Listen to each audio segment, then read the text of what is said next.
اچھا، اس معاملے میں ایک بات جو میں نے وہاں کہی کہ ہمارے ہاں شاعرانہ جو مبالغہ آمیزی ہے، یہ میری گفتگو کا حصہ انہوں نے حذف کر دیا ہے.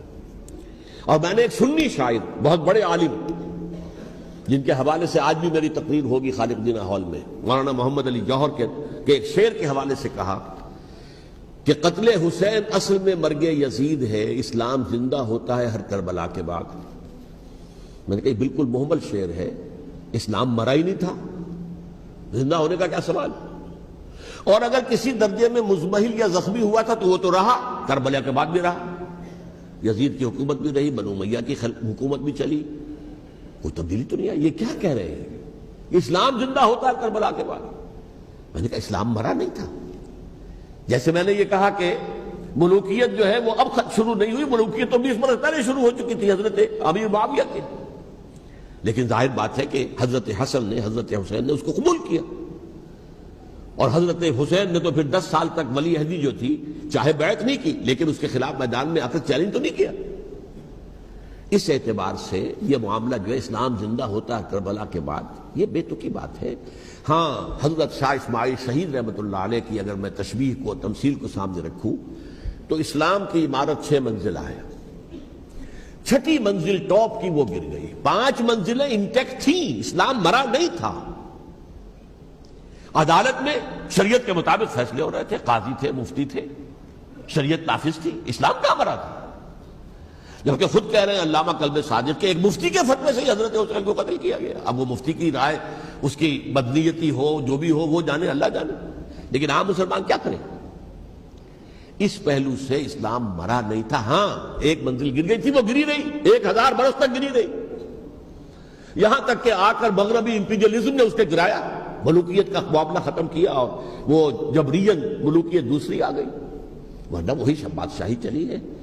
بلکہ دور بنو امیہ میں وہ بادشاہی پوری طرح اس نے بالوں پر نہیں نکالے تھے، اصل بالوں پر تو اس نے نکالے ہیں دور بنو عباس میں آ کر. اور پھر سلاطین جو ہے ترک، جو ترک خلفاء ہیں، ان کا بھی بادشاہت تھی، اور کیا تھا، وہ خلافت تو نہیں تھی. تو یہ تو اسلام میں جو بھی نقص واقع ہو گیا تھا، کبھی واقع ہو گئی تھی، وہ جو کی تو برقرار رہی. اس کو بھی تسلیم کیا. میں اللہ کا شکر ادا کر کے کہتا ہوں کہ دونوں حضرات، دونوں شیعہ دانشور اور بڑی اعلیٰ سطح کے جو شیعہ عالم تھے، انہوں نے اس بات کو تسلیم کیا اور میری اس بات کو چیلنج نہیں کیا.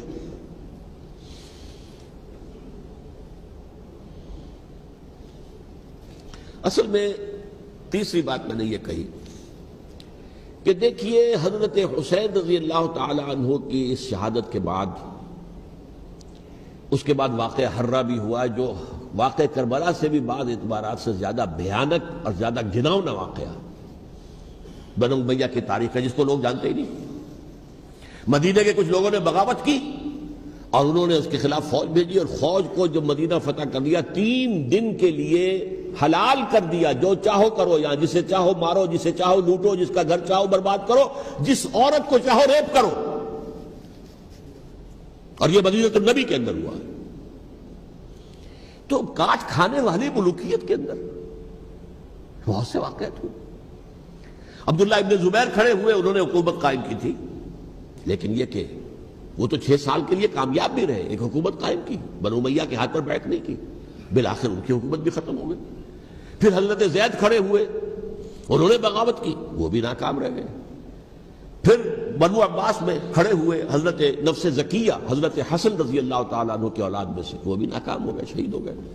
پھر یہ سمجھ لیا گیا کہ اب یہ جہاں تک 6ٹھی منزل ہے وہ تو دوبارہ تعمیر نہیں ہو سکتی.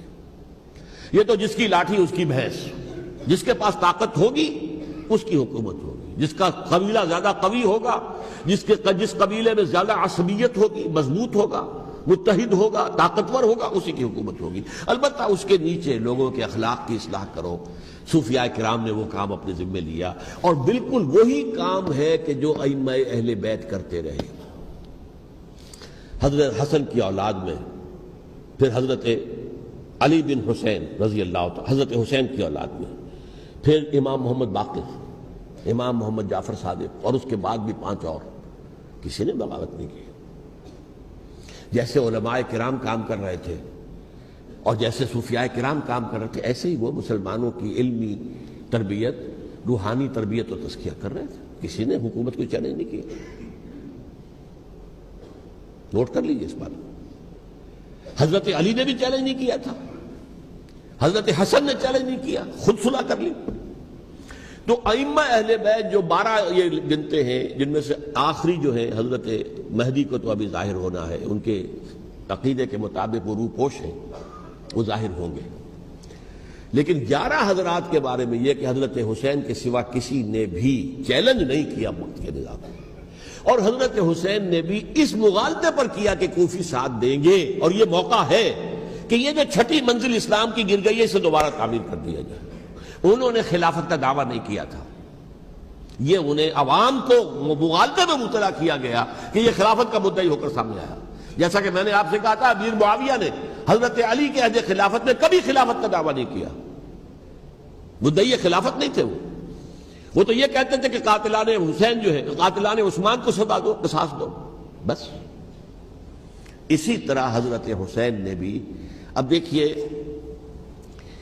اس ضمن میں اس میں کوئی شک نہیں ہے، حضرت حسین رضی اللہ تعالی عنہ کی جو شہادت ہوئی ہے اور ان کے ساتھیوں کی، اعزاء و اقارب کی،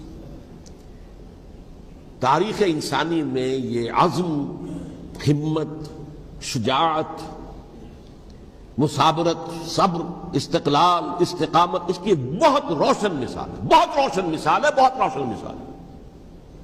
لیکن اس سے تاریخ کی رفتار پر کوئی اثر نہیں پڑا. وہ جو ملوکیت آ گئی تھی وہ اور گہری سے گہری ہوتی چلی گئی. واقعہ کربلا کے بعد تو واقعہ ہررا ہوا میں نے گنوا دیا آپ کو، اس سے زیادہ تو میرے خیال میں کہ اور ہمارے لیے لائق شرم جو ہے کوئی واقعہ ہے ہی نہیں.